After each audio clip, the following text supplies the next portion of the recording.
बिगाड़ देते बच्चों को, जहाँ मारते वहीं से खून निकाल लेते।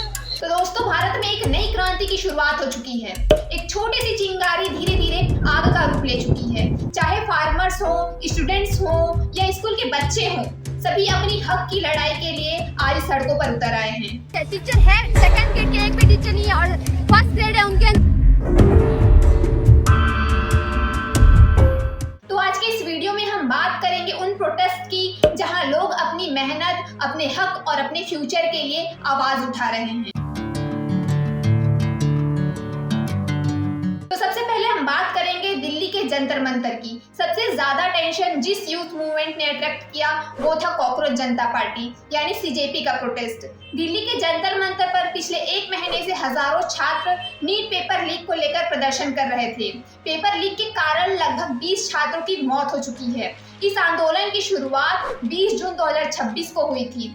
वजह थी नीट समेत कई प्रतियोगी परीक्षाओं में लीक और गड़बड़ियों के आरोप। तो 20 जुलाई 2026 को जब प्रदर्शनकारी शांतिपूर्वक संसद की तरफ मार्च कर रहे थे, तब रास्ते में पुलिस और प्रदर्शनकारियों के बीच झड़प हो गई।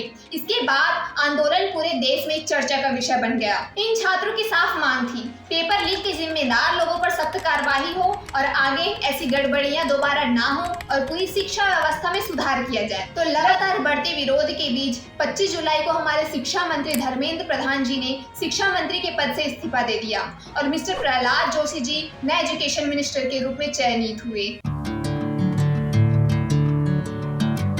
और सिर्फ कॉलेज स्टूडेंट्स ही नहीं, राजस्थान में स्कूल के बच्चे भी अपनी आवाज उठा रहे हैं। तो राजस्थान के जालौर, बाड़मेर, जोधपुर और बांसवाड़ा जैसे जिलों में स्टूडेंट्स टीचर की कमी को लेकर प्रोटेस्ट कर रहे हैं। कहीं एक टीचर पर 100 से ज्यादा स्टूडेंट्स हैं, तो कई स्कूल में मैथ, साइंस जैसे इंपॉर्टेंट सब्जेक्ट्स के टीचर ही नहीं हैं। स्टूडेंट्स स्कूल के गेट्स पर ताला लगाकर और धरना देकर कह रहे हैं, हम भीख नहीं मांग रहे, अपना हक मांग रहे हैं।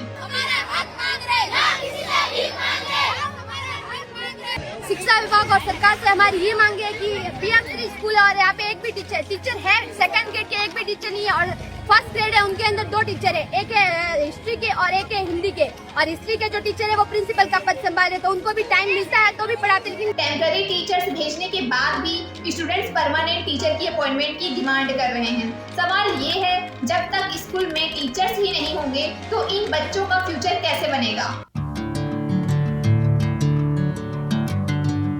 तीसरे में बात आती है झारखंड की। झारखंड में भी हजारों स्टूडेंट्स और जॉब एस्पिरेंट्स सड़कों पर उतर आए हैं। जेपीएससी और जेएसएससी की गवर्नमेंट जॉब वाली एग्जाम्स में गड़बड़ियों के आरोप को लेकर स्टूडेंट्स प्रोटेस्ट कर रहे हैं।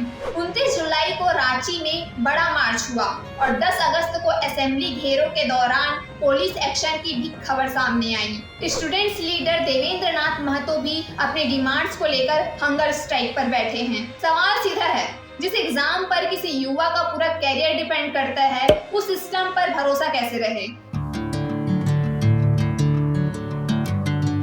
चौथे प्रोटेस्ट में हम बात करेंगे फार्मर प्रोटेस्ट की। 10 अगस्त को फार्मर और वर्कर्स भी नेशन वाइड प्रोटेस्ट पर उतर आए। संयुक्त किसान मोर्चा और ट्रेड यूनियन ने कई स्टेट्स में जेल भरो और रोड रोको प्रोटेस्ट किया। फार्मर की सबसे बड़ी डिमांड है एमएसपी की लीगल गारंटी, यानी उनकी फसल का एक मिनिमम दाम सरकार गारंटी करे ताकि उन्हें अपनी फसल बहुत कम प्राइस पर ना बेचनी पड़े। इसके साथ ही किसान अपना कर्ज माफ करने और पुराने प्रोटेस्ट के केसेस खत्म करने की भी डिमांड कर रहे हैं। पंजाब, हरियाणा, यूपी, महाराष्ट्र से लेकर तेलंगाना और केरला तक इसका असर देखने को मिला। सवाल ये है, 2020-21 के फार्मर्स मूवमेंट के बाद की गई डिमांड्स और एश्योरेंस का सॉल्यूशन कब मिलेगा। तो चाहे बात पढ़ाई की हो, नौकरी की हो या किसानों के हक की, क्या लोगों को अपनी मांगों के लिए सड़कों पर ही उतरना पड़ेगा? आपको क्या लगता है? कमेंट करके जरूर बताइए। मिलते हैं हमारे नेक्स्ट वीडियो में, तब तक के लिए जय हिंद।